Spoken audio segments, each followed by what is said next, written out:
Bonjour et bienvenue dans cette nouvelle vidéo. Tout d'abord, je vous invite à vous abonner si ce n'est pas déjà fait, afin que vous puissiez recevoir les notifications concernant mes nouvelles vidéos. Aujourd'hui, nous allons aborder les caractéristiques du crowdfunding. Tout d'abord, je vais vous faire un petit rappel concernant la question du financement. La question du financement est cruciale pour toutes les entreprises, qu'elles soient petites, moyennes ou grandes. En effet, cette question n'est pas à prendre à la légère, car presque la moitié des entreprises disparaissent dans les 5 ans. Et la cause est souvent liée aux difficultés financières de ces entreprises. Il est donc important pour une entreprise de bâtir un plan de financement. Et il est aussi important de prendre en compte la durée. Et le plan de financement pourra être établi à court, moyen ou long terme. Alors, qu'est-ce que le crowdfunding? Le crowdfunding est aussi appelé financement participatif. C'est un financement qui a vu le jour au début des années 2000 et il s'est répandu grâce au développement de l'Internet. Il s'agit d'un moyen de financement alternatif, car il n'utilise pas les moyens traditionnels et notamment les moyens bancaires. Le crowdfunding fait appel à des ressources financières d'internautes pour financer un projet. Donc le demandeur de financement va se diriger vers une plateforme de financement participatif en ligne afin de demander à des internautes de financer un projet. Et le projet peut être de nature entrepreneuriale, artistique ou culturelle, etc.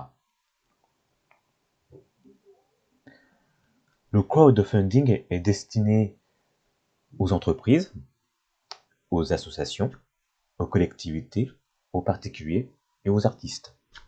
Donc, comme vous pouvez le constater, les destinataires du crowdfunding sont divers.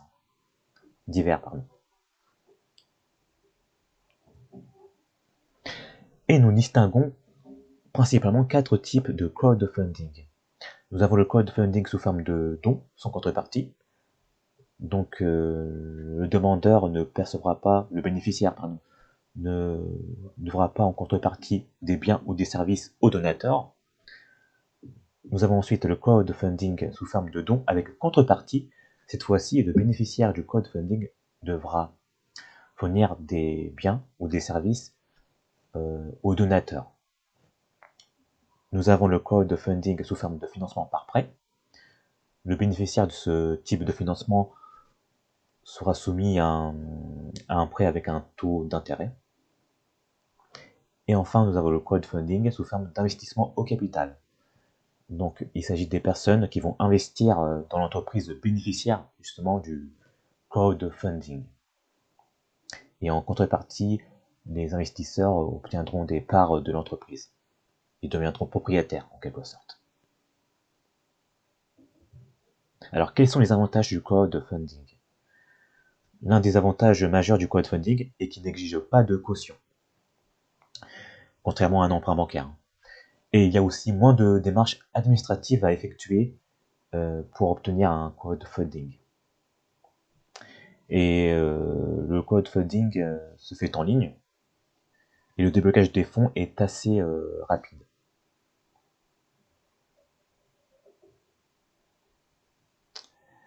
Alors, quels sont les inconvénients du crowdfunding? Alors, le crowdfunding donne des montants assez limités. Donc, et aussi, c'est un moyen de financement qui est assez coûteux.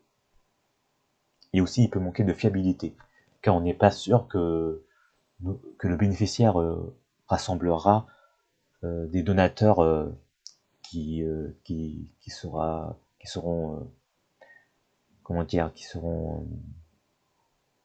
aptes à soutenir le projet.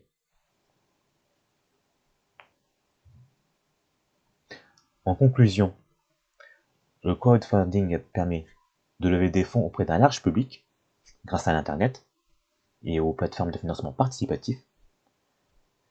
Et il existe 4 types de crowdfunding.